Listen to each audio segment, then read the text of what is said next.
Cinema serial നടൻ മേഘനാഥൻ അന്തരിച്ചു. കോഴിക്കോട്ടെ സ്വകാര്യ ആശുപത്രിയിലായിരുന്നു അന്ത്യം. ശ്വാസകോശ സംബന്ധമായ അസുഖങ്ങൾക്ക് ചികിത്സയിലിരിക്കെയാണ് മരിച്ചത്. അന്തരിച്ച നടൻ ബാലൻ കെ നായരുടെ മകനാണ്. ഷിത ജഗത്ത് വിവരങ്ങൾ നൽകാനായി ചേരുന്നുണ്ട്. ഷിത, എപ്പോൾ എങ്ങനെയായിരുന്നു അന്ത്യം?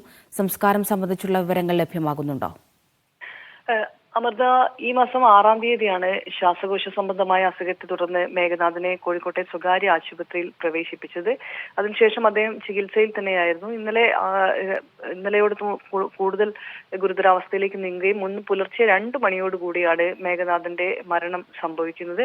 ഇപ്പോൾ സ്വകാര്യ ആശുപത്രിയിൽ തന്നെയാണ് മൃതദേഹം ഉള്ളത്. അല്പസമയത്തിനകം ഷൊർണൂരിലേക്ക് വീട്ടിലാണ് താമസിക്കുന്നത്. ഷൊർണൂരിലേക്ക് കൊണ്ടുപോകുമെന്നുള്ളതാണ് ആശുപത്രി അധികൃതർ അറിയിച്ചിട്ടുള്ളത്. സംസ്കാരമെല്ലാം തന്നെ അവിടെയായിരിക്കും. സമയം നിശ്ചയിച്ചിട്ടില്ല.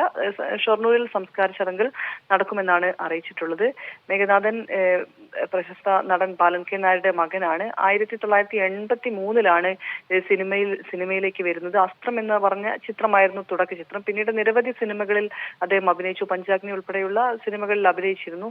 പിന്നീട് തുടർച്ചയായി വില്ലൻ വേഷങ്ങൾ കൈകാര്യം ചെയ്ത വില്ലൻ വേഷങ്ങളിലൂടെ ശ്രദ്ധേയനായ ഒരു നടനാണ്. വില്ലൻ വേഷങ്ങൾ അത്രയും വെറുക്കപ്പെട്ടതായി പല സിനിമകളിലും അദ്ദേഹത്തിന് തോന്നാനുള്ളൊരു കാരണം അദ്ദേഹത്തിന്റെ തന്നെ അഭിനയം കൂടിയായിരുന്നു.